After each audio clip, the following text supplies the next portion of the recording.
বিশ্বের অন্যতম মেগাসিটি লন্ডনে দিন দিন কমছে পুলিশ স্টেশনের সংখ্যা, যার ফলে লন্ডনের আইনশৃঙ্খলা পরিস্থিতির চরম অবনতি হয়েছে।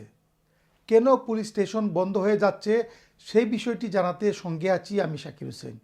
এছাড়া ইউকে ইমিগ্রেশন এবং গুরুত্বপূর্ণ সংবাদ পেতে আমাদের ফেসবুক, ইউটিউব এবং টিকটক চ্যানেলটি সাবস্ক্রাইব করতে ভুলবেন না। চলুন মূল সংবাদে।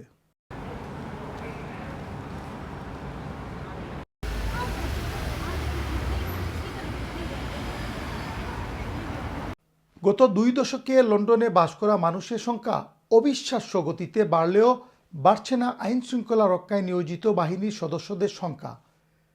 এই ধরুন, গত 15 বছর আগে যেখানে লন্ডন মহানগরে পুলিশ স্টেশন ছিল 160টিরও বেশি, সেখানে এখন আছে মাত্র 36টি।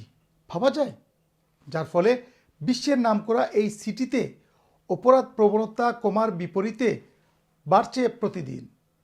দিন দুপুরে খুন, ব্যবসা প্রতিষ্ঠান এবং গাড়ি চুরি, ছিনতাই এখন স্বাভাবিক ঘটনায় পরিণত হয়েছে।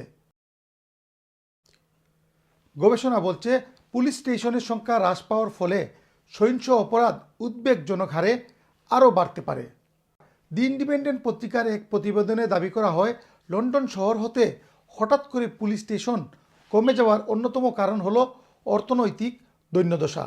ইংল্যান্ডের 900টি পুলিশ স্টেশনের মধ্যে 66টিরও বেশি বন্ধ রয়েছে। তবে সবচেয়ে বেশি ক্ষতিগ্রস্ত হয়েছে রাজধানী লন্ডন।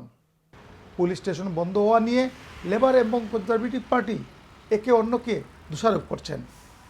কনজারভেটিভ মেয়র প্রার্থী শন বেইলি এবং সুসান হল উভয়েই মেয়র সাদিক খানকে পুলিশ স্টেশন বন্ধ হওয়ার জন্য দায়ী করেছেন।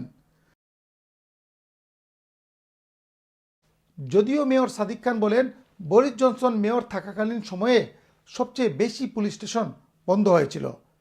মেয়রের এক মুখপাত্র বলেছেন, সরকার 2010 সাল থেকে মেট্রোপলিটন পুলিশকে ক্রমান্বয়ে আন্ডার ফান্ডেড করেছে। পুলিশ তহবিলের 1 বিলিয়ন পাউন্ডের বেশি ফান্ড কেটে দিয়েছে, যার ফলে মেয়রের হাত পা বাঁধা অবস্থায় আছে। জানা গেছে, প্রকৃতপক্ষে পুলিশ স্টেশন বন্ধ হওয়ার বেশিরভাগ সিদ্ধান্ত কেন্দ্রীয় সরকার কর্তৃক গৃহীত হয়। অর্থনৈতিক দৈন্যদশার কারণে 2010 সালে ক্যামেরুন সরকার থাকাকালীন সময় হতেই ব্যয় কমানোর উপর গুরুত্ব দেওয়া হয়, যার ফলে অনেক পুলিশ স্টেশন বন্ধ করার সিদ্ধান্ত নেয় কেন্দ্রীয় সরকার।